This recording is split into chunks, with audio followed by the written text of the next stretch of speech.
ప్రభువైన యేసుక్రీస్తు నామంలో అందరికీ హృదయపూర్వక వందనములండి. సమూయేలు మొదటి గ్రంథము 9వ అధ్యాయము. అఫియకు పుట్టిన బెకోరతు కుమారుడైన సెరోరుకు జననమైన అబీయేలు కుమారుడగు కీషు అను బెన్యామీనీయుడొకడుండెను. కీషు భాగ్యవంతుడగు ఒక బెన్యామీనీయుడు. అతనికి సౌలు అనునొక కుమారుడుండెను. అతడు బహు సౌందర్యము గల యవనుడు. ఇశ్రాయేలీలలో అతని పాటి సుందరుడొకడును లేడు. అతడు భుజములు మొదలుకొని పైకి ఇతరుల కంటే ఎత్తుగలవాడు. సౌలు తండ్రి అయిన కీషు యొక్క గార్ధబములు తప్పిపోగా కీషు తన కుమారుడైన సౌలును పిలిచి, మన దాసులలో ఒకని తీసుకుని పోయి గార్ధబములను వెదకుమని చెప్పెను. అతడు పోయి ఎఫ్రాయిము మన్యము తిరిగి షాలిషా దేశమున సంచరింపగా అవి కనబడలేదు. తరువాత వారు షయలీము దేశమును దాటి సంచారము చేసిరి గాని అవి కనబడకయుండెను. బెన్యామీనీల దేశము సంచరించి చూడగా అవి దొరకలేదు. అయితే వారు సూపు దేశమునకు వచ్చినప్పుడు, మనము తిరిగి వెళ్ళుదము రమ్ము, గార్ధబముల కొరకు చింతింపక నా తండ్రి మన కొరకు విచారపడునేమోయని సౌలు తన యొద్దనున్న పనివానితో అనగా, వాడు, ఇదిగో ఈ పట్టణములో దైవజనుడు ఒకడున్నాడు, అతడు బహుగనుడు, అతడు ఏ మాట చెప్పునో ఆ మాట నెరవేరును, మనము వెళ్ళవలసిన మార్గమును అతడు మనకు తెలియజేయునేమో, అతని యొద్దకు వెళ్ళుదము రండని చెప్పెను. అందుకు సౌలు, మనము వెళ్ళునెడలా ఆ మనిషికి ఏమి తీసుకొని పోవుదుము? మన సామగ్రిలో నుండి భోజన పదార్థములు సరిపోయినవి, ఆ దైవజనునికి బహుమానము తీసుకొని పోవుటకు మనకేమీయూ లేదు అని తన పనివానితో చెప్పి మన యొద్ద ఏమి ఉన్నదని అడుగగా, వాడు సౌలుతో, చిత్తగించుము, నా యొద్ద పావుతులము వెండి కలదు, మనకు మార్గము తెలియజెప్పినందుకై దానిని ఆ దైవజనునికిత్తుననెను. ఇప్పుడు ప్రవక్తయ్యను పేరు నొందువాడు పూర్వము దీర్ఘదర్శి అనిపించుకొనెను. పూర్వము ఇశ్రాయేలీలలో దేవుని యొద్ద విచారణ చేయుటకై ఒకడు బయలుదేరిన ఎడల మనము దీర్ఘదర్శకుని యొద్దకు పోవుదము రండని జనులు చెప్పుకొనుట వాడుక.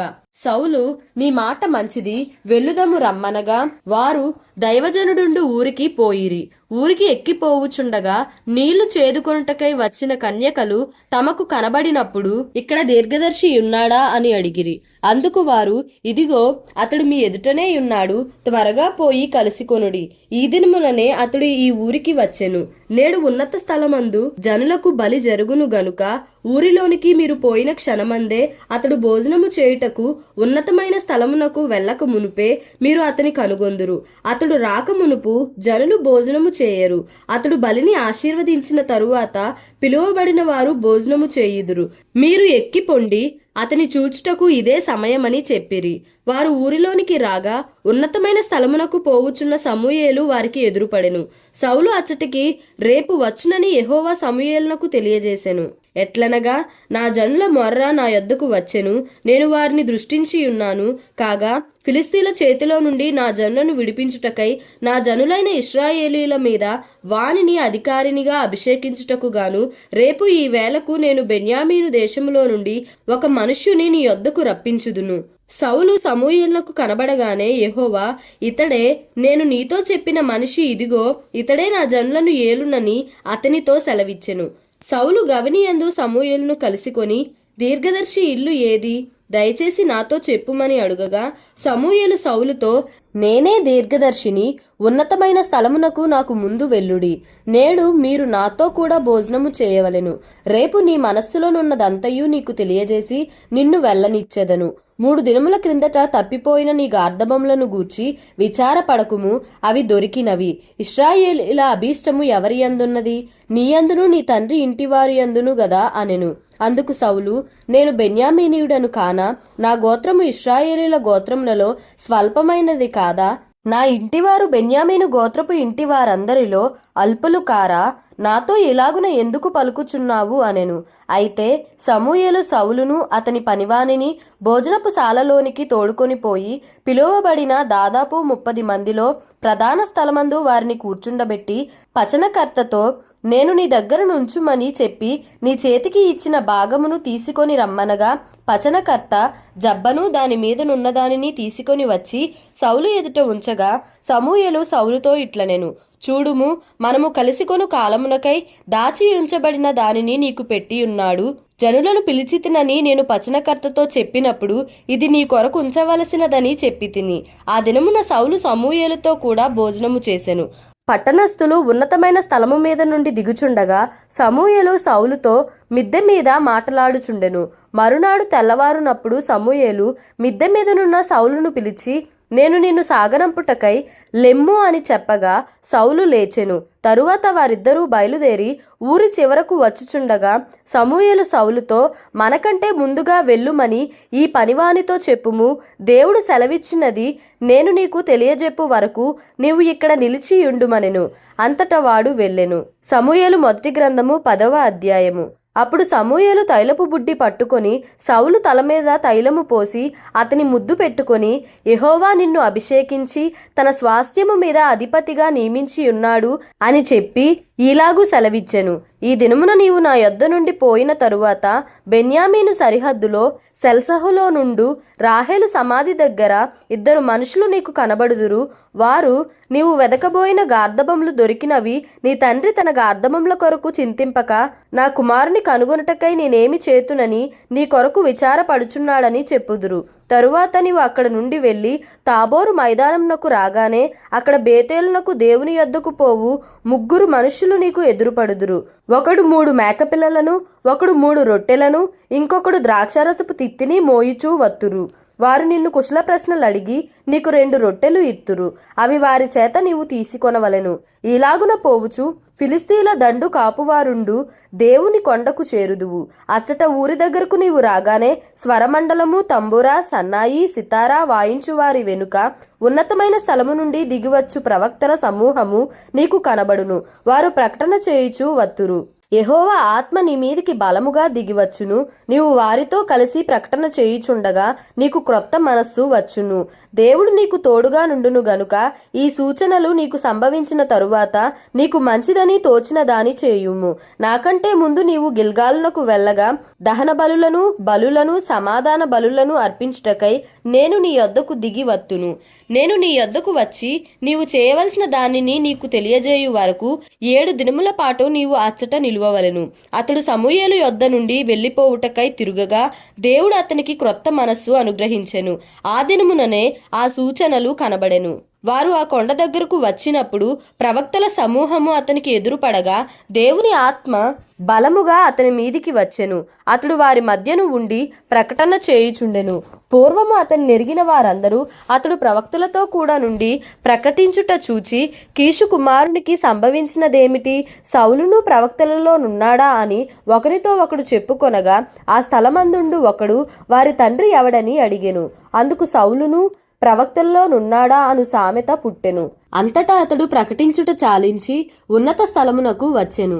సౌలు యొక్క పినతండ్రి అతనిని అతని పనివానిని చూచి, మీరిద్దరూ ఎక్కడికి పోతిరని అడుగగా అతడు, గార్ధబములను వెదకబోతిమి, అవి కనబడకపోగా సమూయేలు నొద్దకు పోతిమని చెప్పినప్పుడు సౌలు పినతండ్రి, సమూయేలు నీతో చెప్పిన సంగతి నాతో చెప్పుమని అతనితో అనగా సౌలు గార్ధబములు దొరికినవని అతడు చెప్పెనని తన పినతండ్రితో అనెను గాని రాజ్యమును గూర్చి సమూయేలు చెప్పిన మాటను తెలుపలేదు.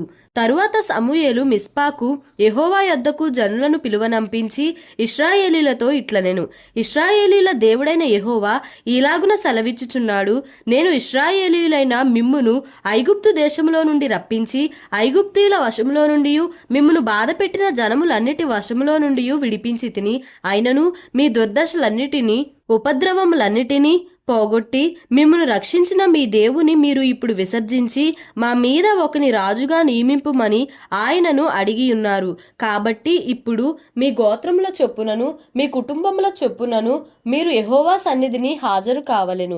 ఇశ్రాయేలీల గోత్రములన్నిటినీ సమూయేలు సమకూర్చగా బెన్యామీను గోత్రము ఏర్పడెను. బెన్యామీను గోత్రమును వారి ఇంటి కూటముల ప్రకారము అతడు సమకూర్చగా మత్రి ఇంటి కూటము ఏర్పడెను. తరువాత కీషు కుమారుడైన సౌలు ఏర్పడెను. అయితే జనులు అతని వెదకినప్పుడు అతడు కనబడలేదు. కావున వారు ఇక్కడికి ఇంకొక మనుష్యుడు రావలసి ఉన్నదా అని యెహోవా యొద్ద విచారణ చేయగా యెహోవా, ఇదిగో అతడు సామాన్లో దాగి ఉన్నాడని సెలవిచ్చెను. వారు పరిగెత్తిపోయి అక్కడ నుండి అతని తోడుకొని వచ్చిరి. అతడు జనసమూహంలో నిలిచినప్పుడు భుజములు మొదలుకొని పైకి ఇతరుల కంటే ఎత్తుగలవాడుగా కనబడెను. అప్పుడు సమూయేలు జనులందరిలో యెహోవా ఏర్పరిచిన వాణ్ణిని మీరు చూచితిరా? జనులందరిలో అతని వంటి వాడొకడును లేడని చెప్పగా జనులందరూ బొబ్బలు పెట్టుచు రాజు చిరంజీవి యగుగాక అని కేకలు వేసిరి. తరువాత సమూయేలు రాజ్య పాలన పద్ధతిని జనులకు వినిపించి ఒక గ్రంథమందు వ్రాసి యెహోవా సన్నిధిని దాని నుంచెను. అంతటా సమూయేలు జనులందరినీ వారి వారి ఇండ్లకు పంపివేశెను. సౌలును గిబియాలోని తన ఇంటికి వెళ్లిపోయెను. దేవుని చేత హృదయ ప్రేరేపణ నొందిన శూరులు అతని వెంట వెళ్ళిరి. పనికిమాలిన వారు కొందరు ఈ మనుషుడు మనలను ఎలాగు రక్షింపగలడని చెప్పుకొంచు అతని నిర్లక్ష్యము చేసి అతనికి కానుకలు తీసుకొని రాకుండగా చెవిటివాడైనట్టు ఊరకుండెను. సమూయేలు మొదటి గ్రంథము 11వ అధ్యాయము. అమ్మోనీయుడైన నాహాషు బయలుదేరి యాబేష్ గిలాదుకెదురుగా దిగినప్పుడు యాబేషు వారందరూ మేము నీకు సేవ చేయుదుము, మాతో నిబంధన చేయుమని నాహాషుతో అనిరి. ఇశ్రాయేలులందరి మీదికి నింద తెచ్చినట్లు మీ అందరి కుడికన్నులను ఓడదీయుదునని మీతో నేను నిబంధన చేసేదనని అమ్మోనీయుడైన నాహాషు యాబేషు వారి పెద్దలతో చెప్పగా వారు మేము ఇశ్రాయేలీల సరిహద్దులన్నిటికీ దూతలను పంపుటకై 7 దినముల గడువు మాకిమ్ము, మమ్మును రక్షించుటకు ఎవరునూ లేకపోయిన ఎడల మమ్మును మేము నీకప్పగించుకొనేదమనిరి. దూతలు సౌలు గిబియాకు వచ్చి జనులకు ఆ వర్తమానము తెలియజెప్పగా జనులందరూ బిగ్గరగా ఏడ్చిరి. సౌలు పొలము నుండి పశువులను తోలుకొని వచ్చుచు జనులు ఏడ్చుటకు హేతువేమని అడుగగా వారు యాబేషు వారు తెచ్చిన వర్తమానము అతనికి తెలియజేసిరి. సౌలు ఆ వర్తమానము వినగానే దేవుని ఆత్మ అతని మీదికి బలముగా వచ్చెను. అతడు అత్యాగ్రహుడై ఒక కాడి ఎడ్లను తీసి తునకలుగా చేసి ఇశ్రాయేలీయుల దేశములోని నలుదిక్కులకు దూతల చేత వాటిని పంపి సౌలుతోనూ సమూయేలుతోనూ చేరకుండువాడెవడో వాని ఎడ్లను నేను ఈ ప్రకారముగా చేయుదునని వర్తమానము చేసెను. అందువలన యెహోవా భయము జనుల మీదికి వచ్చెను గనుక ఎక్కడైనను నిలువకుండా వారందరూ వచ్చిరి. అతడు బెజెకులో వారిని లెక్క పెట్టగా ఇశ్రాయేలు వారు 3,00,000 మందియు యూదావారు 30,000 మందియు అయిరి. అప్పుడు రేపు మధ్యాహ్నములోగా మీకు రక్షణ కలుగునని యాబేష్ గిలాదు వారితో చెప్పుడని వచ్చిన దూతలతో ఆజ్ఞనిచ్చి వారిని పంపివేశెను. దూతలు పోయి యాబేషు వారికి ఆ వర్తమానము తెలుపగా వారు సంతోషపడిరి. కాబట్టి యాబేషు వారు నాహాషు యొక్క దూతలతో ఇట్లనిరి, రేపు మేము బయలుదేరి మమ్మును అప్పగించుకుందుము, అప్పుడు మీ దృష్టికి ఏది అనుకూలమో అది మాకు చేయవచ్చును. మరునాడు సౌలు జనులను 3 సమూహములుగా చేసిన తరువాత వారు తెల్లవారు సమయమున దండు మధ్యను జొచ్చి మధ్యాహ్నములోగా అమ్మోనీయులను హతము చేయగా వారిలో మిగిలిన వారు ఇద్దరేసి కూడి పోజాలకుండా చెదరిపోయిరి. జనులు సౌలు మనలను ఏలునా అని అడిగిన వారేరి మేము వారిని చంపునట్లు ఆ మనుషులను తెప్పించుడని సమూయేలుతో అనగా సౌలు నేడు యెహోవా ఇశ్రాయేలీయులకు రక్షణ కలుగజేసెను గనుక ఈ దినమున ఏ మనుషుని మీరు చంపవద్దనెను. మనము గిల్గాలునకు వెళ్లి రాజ్య పరిపాలనా పద్ధతిని మరలా స్థాపించుకొందము రండని చెప్పి సమూయేలు జనులను పిలువగా జనులందరూ గిల్గాలునకు వచ్చి గిల్గాలులో యెహోవా సన్నిధిని సమాధాన బలులను అర్పించి యెహోవా సన్నిధిని సౌలునకు పట్టాభిషేకము చేసిరి. సౌలును ఇశ్రాయేలీయులందరూ అక్కడ బహుగా సంతోషించిరి. దేవుడి పరిశుద్ధ వాక్యమును మన వినికిడిలో దీవించి ఆశీర్వదించునుగాక. ఆమేన్. Please like, share and subscribe for more videos.